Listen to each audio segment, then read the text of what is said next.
Pessoal, tudo bem com vocês? Voltei aqui com mais um vídeo para o canal, tá bem? Devido às necessidades que vem acontecendo, ocorrendo, o autismo aumentou muito, outras comorbidades como ansiedade, o TDAH, entre outras, né?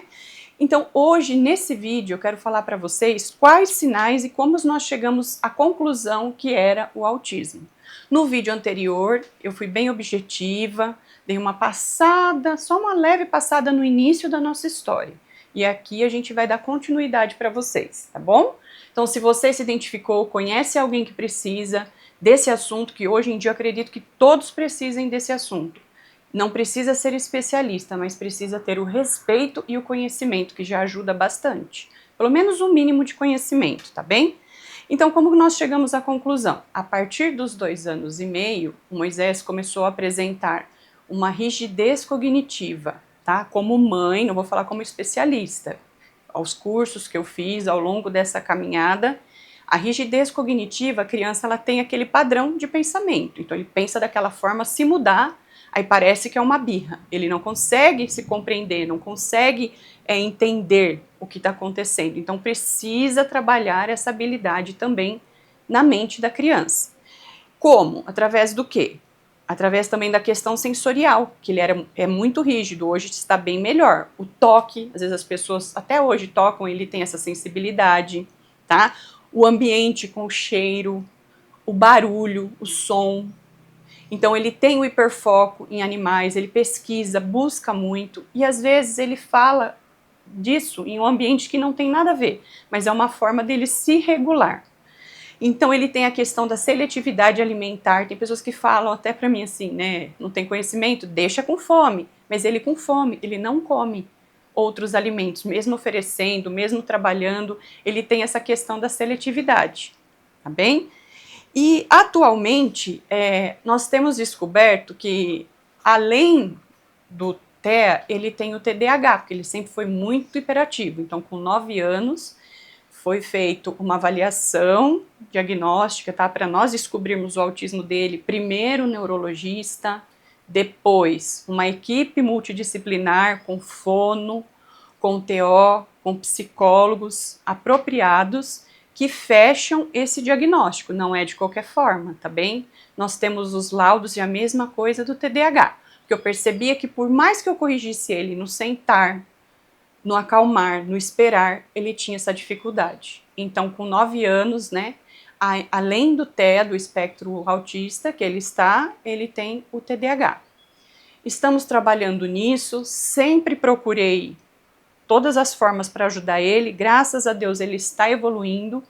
Ele tinha um nível de suporte 3, hoje ele tem um nível de suporte 1, então é possível, se você acreditar, se você buscar informações, é possível mudar esse nível de suporte, tá bem? O nível de suporte é o quanto essa pessoa depende de você, tá? Muitos têm dificuldade de identificar isso, que a gente está falando nesse tema, né?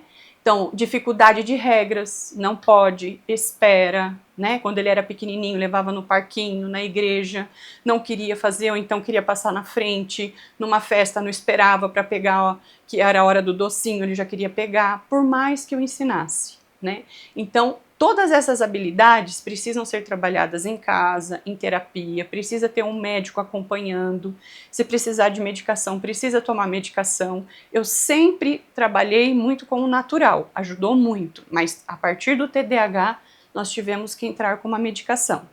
E aí é uma outra questão, uma outra luta, a adaptação no organismo, não é o primeiro medicamento que vai ajustar, tá? Tem toda uma adaptação, uma dificuldade que aparece ali. Então, no nosso dia a dia, nós que convivemos com a criança, sabemos quão dificultoso é.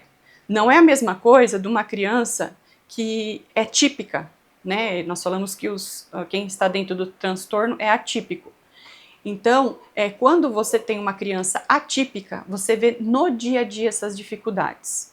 Regras, a rigidez cognitiva.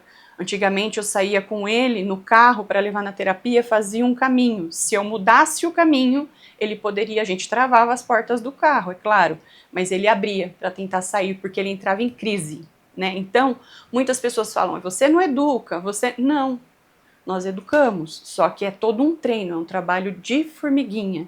Então, esse nível de suporte, o quanto a sua criança precisa de suporte, às vezes para ir no banheiro, para trocar uma roupa, para eles é tudo com dificuldade. É o comportamental e o social, tá? Não tem nada a ver com a inteligência. Meu filho aprende super bem, a não ser que dentro do espectro autista é avaliado que essa criança tenha deficiência intelectual. Mas nada impede dela aprender. Todas as crianças aprendem, todas as pessoas aprendem, seja qual for a deficiência, dentro do que é esperado para ela. Para isso, a gente precisa fazer um trabalho bacana, ver as potencialidades dessa criança e ver as dificuldades, e ir trabalhando todos os dias. Então, o que eu deixo aqui para vocês? É bem trabalhoso, é dificultoso, não romantizamos o autismo, nem todas as pessoas entendem, conhecem que é normal, é algo que eu falo que é antigo ao mesmo tempo novo, né? Mas só da pessoa ter a empatia, ter o respeito de entender, né? E não julgar, tá bom? Porque a gente às vezes não sabe o que aquela família está passando. Então, se esse conteúdo ajudou você, eu deixo aqui essa reflexão, que todos pensem um pouquinho. E no próximo vídeo eu trago mais conteúdo para vocês de como nós vamos procurar ajuda profissional, que muitos pais ficam com medo. Nós entramos também numa fase de luto, que é a fase de aceitação, que é normal, mas fiquem atentos e não esqueçam de deixar o seu like, compartilhar e se inscrever no nosso canal. Vai ser de grande ajuda.